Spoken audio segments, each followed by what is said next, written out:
Pemerintah Kota Makassar kembali mengadakan dialog publik yang membahas terkait dengan penyelenggaraan lelang kepala sekolah dan peningkatan mutu pendidikan Jumat pagi.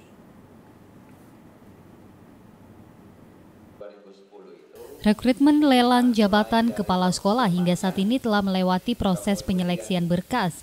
Berdasarkan hasil seleksi dari 2.000 pendaftar, terseleksi sebanyak 1.448 kepala sekolah yang kemudian selanjutnya akan melalui seleksi akademik.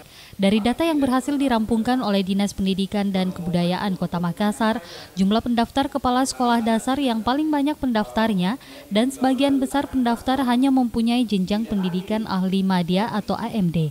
Hal ini diungkapkan Hasbi, Kepala Bidang Pendidikan Dasar Dinas Pendidikan dan Kebudayaan Kota Makassar pada dialog publik Humas Pemerintah Kota Makassar yang mengusung tema lelang jabatan Kepsek dan peningkatan mutu pendidikan Kota Makassar. Hasbi juga menjelaskan bahwa pendaftar yang tidak memenuhi persyaratan untuk jenjang pendidikan akan gugur pada proses seleksi akademik selanjutnya. Persyaratan, jadi mereka itu harus sarjana. Kemudian ada 12 itu persyaratannya. Ada 12, saya tidak hafal, ada di Permen 28. Dan mereka harus mengikuti tahapan-tahapan itu.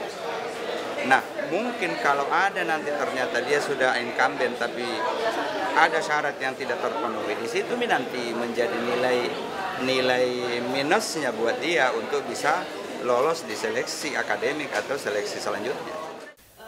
Sementara itu, indikator persyaratan yang harus dipenuhi oleh calon Kepsek selain pendidikan yang minimal harus menjadi seorang sarjana, salah satu persyaratan tambahan yaitu harus bebas dari nafsa berdasarkan hasil pemeriksaan yang dilakukan oleh BNN Kota Makassar. Usai proses rekrutmen kepala sekolah digelar, selanjutnya Dinas Pendidikan dan Kebudayaan Kota Makassar akan melakukan rekrutmen pengawas sekolah agar didapatkan pengawas yang handal yang dapat mendorong kualitas dan mutu pendidikan di Makassar. Hal ini didasari sebagaimana fungsi pengawas merupakan pembina kepala sekolah dalam mengambil kebijakan untuk sekolah. Dari Makassar, Fitriana Sari, GoTV memberitakan.